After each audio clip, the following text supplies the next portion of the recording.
순백의 장삼 사건은 마무리되었습니다. 박도령은 관가에 넘겨졌습니다. 하지만 김도연의 가슴에는 여전히 무거움이 남아 있었습니다. 진실을 밝혔으나 소월은 돌아오지 않았고 세상의 모순은 여전히 그 자리에 있었습니다. 며칠 뒤 두 사람은 남쪽으로 향했습니다. 가을비가 내린 뒤 강물은 불어나 있었고 회색빛 하늘 아래 물은 잿빛으로 흘러갔습니다. 그리고 그곳 강가 마을에서 새로운 소문이 들려왔습니다. 물에 떠오른 여인과 기억을 잃은 여인, 두 그림자가 그들을 기다리고 있었습니다. 해가 산 너머로 기울 무렵 김도현과 윤설은 남쪽 강가 마을에 도착했습니다. 마을은 조용했으나 침묵과는 달랐습니다. 사람들의 얼굴에는 슬픔과 안타까움이 서려 있었습니다. 김도현이 한 노인에게 물었습니다. 무슨 일이 있었습니까? 노인은 강 쪽을 바라보며 한숨을 내쉬었습니다. 사흘 전 강에서 여인의 시신이 떠올랐습니다. 상인 준호의 아내 연화였습니다. 얼굴에 핥힌 상처가 있었고 물에 빠진 지 하루쯤 지난 듯 보였습니다. 윤설이 조심스럽게 물었습니다. 사고였습니까? 그런 줄 알았습니다. 하지만 이상한 일이 또 있었습니다. 같은 날 밤 강가에서 젖은 옷을 입은 다른 여인이 발견되었습니다. 정신을 잃은 채 떠돌고 있었는데 깨어났을 때 자신이 누구인지조차 기억하지 못했습니다. 김도연의 눈빛이 깊어졌습니다. 두 여인이 같은 날 밤 강에 있었다는 말씀입니까? 그렇습니다. 기억을 잃은 여인은 지금 주막에 있습니다. 김도연과 윤설은 서로를 바라보았습니다. 두 여인, 하나는 죽었고 하나는 기억을 잃었습니다. 그 밤 강가에서 무슨 일이 있었던 것일까요? 주막으로 향하는 길, 김도연은 마을을 살폈습니다. 사람들의 표정이 월성 마을과는 달랐습니다. 두려움이 아니라 안타까움이었고 침묵이 아니라 슬픔이었습니다. 주막에 도착하자 주인이 그들을 맞이했습니다. 탐정 나으리시라 들었습니다. 어서 오십시오. 기억을 잃은 여인을 만나볼 수 있겠습니까? 주인은 안쪽 방을 가리키며 낮은 목소리로 말했습니다. 저곳에 있습니다. 며칠째 아무것도 기억하지 못합니다. 다만 밤마다 악몽을 꾸는지 미안해. 미안해라는 말을 중얼거립니다. 방문을 열자 창가에 앉아있는 여인이 보였습니다. 26쯤 되어 보이는 여인은 강을 바라보고 있었고 그 눈빛은 텅 비어 있었습니다. 김도연이 조용히 다가가 앉았습니다. 기억나는 것이 있습니까? 여인은 천천히 고개를 돌렸습니다. 그녀의 눈에는 혼란과 두려움이 뒤섞여 있었습니다. 아무것도 기억나지 않습니다. 제가 누구인지, 왜 여기 있는지 무엇도 떠오르지 않습니다. 강에 빠졌습니까? 여인은 손으로 머리를 감싸 쥐었습니다. 모르겠습니다. 깨어났을 때 온몸이 젖어 있었고 손이 떨리고 있었습니다. 마치 무언가를 붙잡으려 했던 것 같은데. 윤설이 부드럽게 물었습니다. 꿈에서라도 무언가 보이지 않습니까? 여인의 손이 떨렸습니다. 물이 보입니다. 잿빛물이 흐르고 누군가가 물속으로 사라집니다. 그리고 제가 손을 뻗는데 닿지 않습니다. 그녀는 눈물을 흘리기 시작했습니다. 그리고 목소리가 들립니다. 미안해, 미안해라는 목소리가. 그게 제 목소리인지 다른 사람의 목소리인지 모르겠습니다. 김도연은 그 말을 들으며 조용히 생각에 잠겼습니다. 무언가를 붙잡으려 했으나 닿지 않았다는 말. 그것은 구하려 했으나 실패했다는 뜻일 수도 있었습니다. 이튿날 아침, 김도연과 윤설은 죽은 여인 연화의 집을 찾아갔습니다. 마을 중심에 있는 작은 한옥이었고 대문 앞에는 하얀 천이 걸려 있었습니다. 대문을 두드리자 서른 안팎의 사내가 나왔습니다. 그는 연화의 남편 준호였습니다. 탐정 김도연이라 합니다. 부인의 죽음에 대해 여쭙고자 합니다. 준호는 잠시 망설이다 그들을 안으로 들였습니다. 방 한편에는 백포로 덮인 시신이 놓여 있었습니다. 김도연이 조용히 절을 올린 뒤 자리에 앉았습니다. 준호의 얼굴은 창백했고 눈가에는 눈물 자국이 남아 있었습니다. 하지만 그의 눈빛에는 슬픔만이 아니라 다른 감정도 섞여 있었습니다. 죄책감이었습니다. 부인께서 왜 밤에 강가로 가셨습니까? 준호는 고개를 숙였습니다. 모릅니다. 아니, 짐작은 갑니다만. 말씀해 주십시오. 준호는 잠시 침묵하다 입을 열었습니다. 사흘 전 설아라는 여인이 3년 만에 마을로 돌아왔습니다. 설아 낭자는 누구입니까? 준호의 목소리가 떨렸습니다. 제 옛 연인이었습니다. 그리고 연화의 친구이기도 했습니다. 준호는 천천히 이야기를 풀어놓았습니다. 3년 전 저는 설아와 깊이 사랑했습니다. 혼인을 약속했고 평생을 함께하기로 다짐했습니다. 하지만 저희 집안이 갑자기 어려워졌습니다. 아버지의 사업이 실패했고 빚이 쌓였습니다. 그는 잠시 말을 멈추고 숨을 고르다 다시 입을 열었습니다. 그때 연화의 부모님께서 혼담을 제안하셨습니다. 연화는 부유한 집안의 외동딸이었고 그 집에서 저희 집안 빚을 모두 갚아주겠다고 하셨습니다. 대신 혼인을 원하셨습니다. 저는 설아를 사랑했지만 가족을 저버릴 수 없었습니다. 준호는 잠시 눈을 감았습니다. 3년 전 그날의 기억이 되살아났습니다. 설아에게 말했을 때 그 아이는 울지 않았습니다. 다만 조용히 제 손을 잡고 물었습니다. 나으리 후회하지 않으시겠습니까? 저는 대답하지 못했습니다. 김도연은 조용히 듣고 있었습니다. 설아가 말했습니다. 나으리께서 가족을 선택하신 것을 탓하지 않겠습니다. 그것도 사랑이니까요. 하지만 저는 나으리를 잊을 수 없을 것 같습니다. 그러니 부디 멀리 떨어져 살게 해주십시오. 준호의 목소리가 떨렸습니다.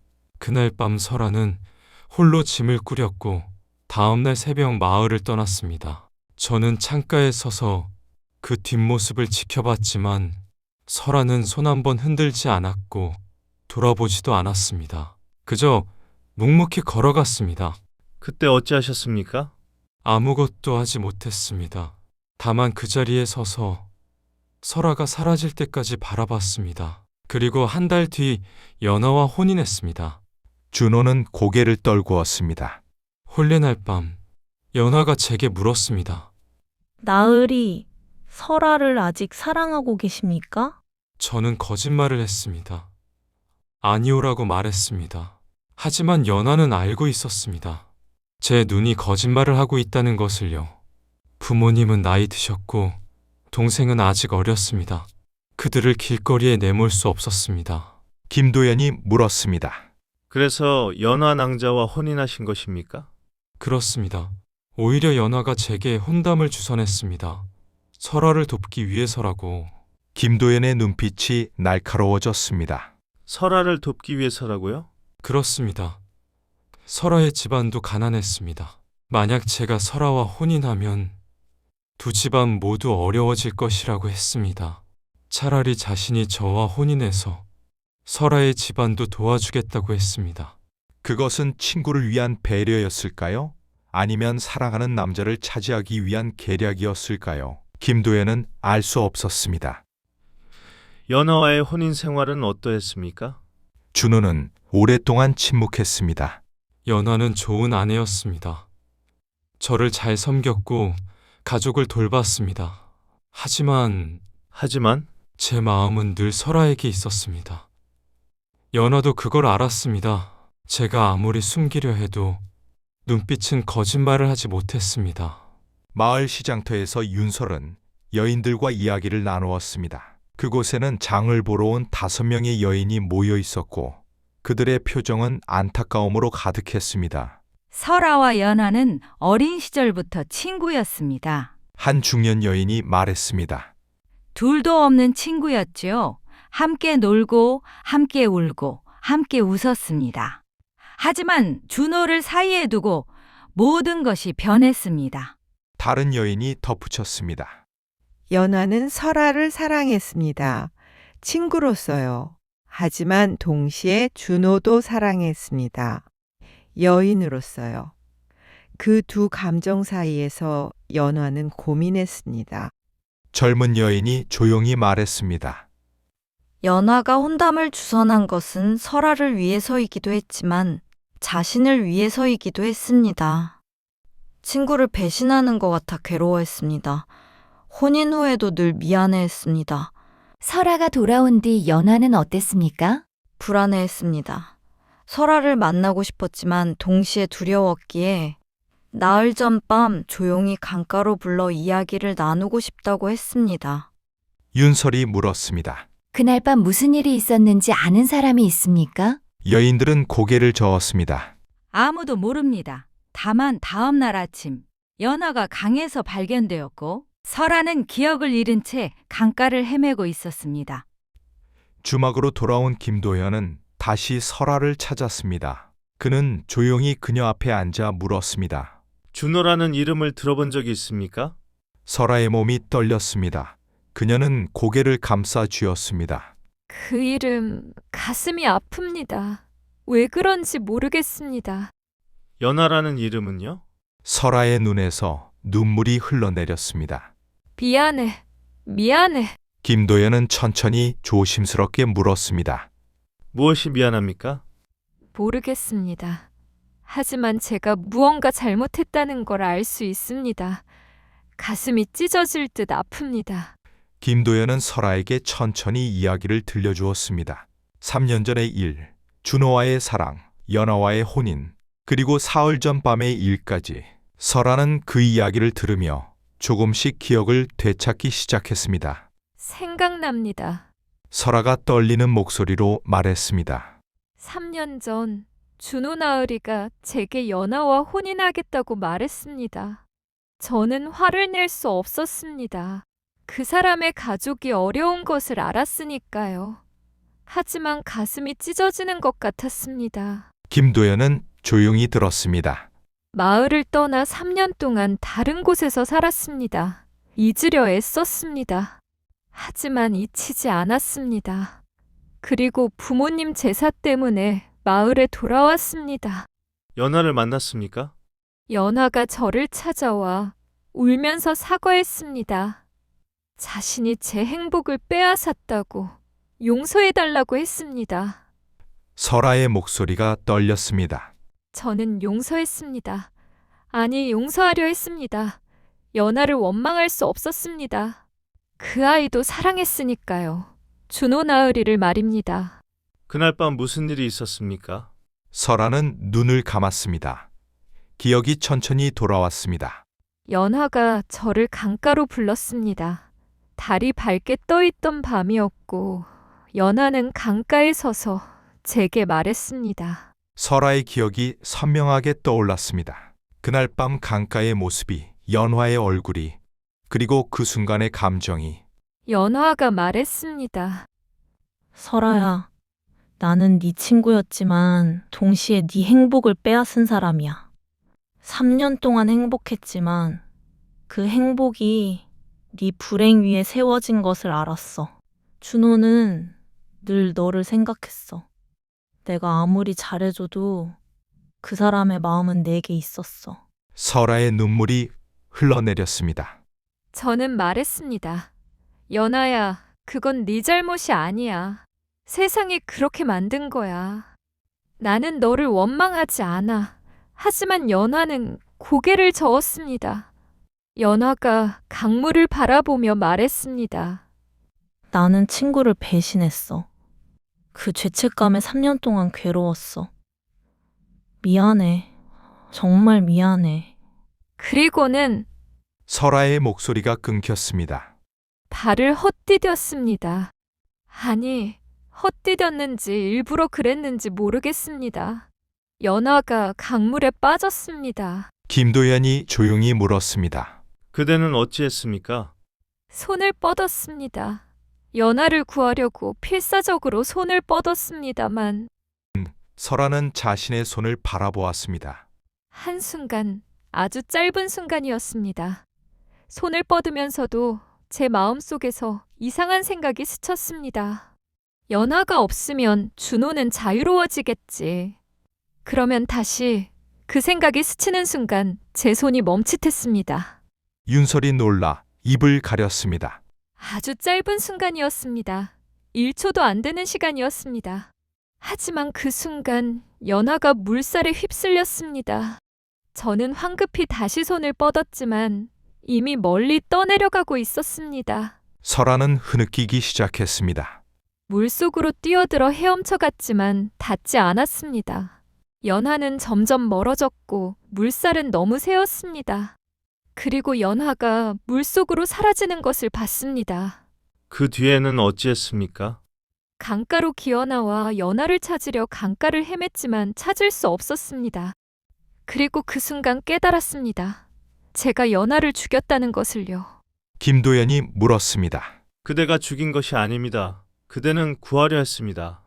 아닙니다. 설아가 소리쳤습니다. 저는 한순간이라도 망설였습니다. 연화가 사라지길 바라는 마음이 있었습니다. 그것이 죄입니다. 무의식 속의 악이라도 죄입니다. 만약 제가 망설이지 않았다면, 그 1초를 허비하지 않았다면 연화를 구할 수 있었을지도 모릅니다. 설아는 고개를 떨구었습니다. 그래서 기억을 잃고 싶었습니다. 그 순간의 망설임을, 그 순간의 악의를 잊고 싶었습니다. 마음이 스스로를 보호하기 위해 기억을 지운 것입니다. 김도연은 오랫동안 침묵했습니다. 이것은 살인일까요? 아니면 사고일까요? 구하려 했으나 한순간 망설인 것도 죄일까요? 무의식 속의 악의도 버려야 할까요? 설아 낭자, 김도연이 조용히 말했습니다. 그대는 인간이었습니다. 완벽하지 않은 때로 망설이며 그 순간 망설인 것은 인간의 본성입니다. 3년 동안 사랑했던 사람을 빼앗긴 아픔, 친구에게 배신당했다는 상처, 그것들이 순간적으로 그대를 망설이게 만든 것입니다. 하지만 그대는 곧바로 손을 뻗었으며 물속으로 뛰어들어 연화를 구하려 했습니다. 그것이 진짜 그대의 마음입니다. 설아는 눈물을 흘렸습니다. 그렇다 해도 연화는 돌아오지 않습니다. 제 망설임이 그 1초가 연화를 죽인 것입니다. 김도연이 말했습니다. 연화는 돌아오지 않습니다. 그대는 평생 그 죄책감을 안고 살아갈 것입니다. 그것이 그대의 벌입니다. 관가의 형벌보다 무거운 벌입니다. 그날 저녁 김도연은 준호를 다시 만났습니다. 그에게 모든 진실을 말했습니다. 준호는 오랫동안 고개를 숙이고 있었습니다. 설아를 탓하지 않습니다. 준호가 말했습니다. 잘못은 제게 있습니다. 제가 두 사람 사이를 갈라놓았습니다. 설아를 사랑하면서도 연화를 선택했고, 연화와 혼인하고도 설아를 잊지 못했습니다. 두 사람 모두에게 상처를 준 것은 저입니다. 김도연이 물었습니다. 설아를 용서하시겠습니까? 용서할 것이 없습니다. 오히려 설아는 연화를 구하려 했고, 그녀도 다만 인간이었을 뿐입니다. 오히려 제가 용서를 구해야 합니다. 그렇다면 설아를 만나보시겠습니까? 준호는 고개를 저었습니다. 아닙니다. 이제 만나지 않는 것이 서로를 위한 일입니다. 연화의 죽음 앞에서 우리는 더 이상 사랑을 이야기할 수 없습니다. 며칠 뒤 관가의 조사가 끝났습니다. 관리는 사고사로 결론지었습니다. 설아가 연화를 구하려 했으나 실패한 것으로 고의적인 살인이 아니라고 판단했습니다. 하지만 설아는 자신을 용서하지 못했습니다. 연화의 무덤 앞에 무릎을 꿇고 사흘 동안 울었고 그 뒤 아무 말 없이 마을을 떠났습니다. 어디로 가는지 아무도 몰랐습니다. 준호는 연화의 장례를 치른 뒤 상인 일을 그만두었습니다. 그리고 절에 들어가 평생 연화의 명복을 빌며 살기로 했습니다. 김도연과 윤설은 다시 길을 나섰습니다. 강가를 따라 걸으며 윤설이 물었습니다. 도연나으리 설아낭자는 죄인입니까? 김도연이 잠시 생각하다 대답했습니다. 법으로는 죄인이 아닙니다. 하지만 마음으로는 평생 죄인으로 살아갈 것입니다. 그것이 인간입니다. 완벽하지 않고 때로 망설이고 무의식 속에 어둠을 품고 있는 존재입니다. 망설임도 죄가 될 수 있습니까? 때로는 그렇습니다. 하지만 망설임이 곧 악의는 아닙니다. 인간이라면 누구나 순간적으로 망설입니다. 중요한 것은 그 뒤에 어떤 선택을 하느냐입니다. 강물은 여전히 잿빛으로 흘러가고 있었습니다. 물은 모든 것을 씻어내지만 기억만큼은 씻어낼 수 없었습니다. 김도연은 강물을 바라보며 중얼거렸습니다. 물은 흐르고 있지만 그 물 속에 빠진 사람은 다시 돌아오지 않습니다. 그리고 살아남은 사람은 평생 그 기억과 함께 살아갑니다. 해가 서쪽으로 기울었고 두 사람의 그림자가 길게 늘어졌습니다. 그들은 다시 걸음을 옮겼습니다. 또 다른 마을, 또 다른 사건이 어딘가에서 그들을 기다리고 있었습니다. 잿빛 강물은 모든 것을 흘려보냈습니다. 한 여인은 물속으로 사라졌고 다른 여인은 죄책감 속에서 살아갑니다. 망설임의 1초가 만든 비극이었습니다.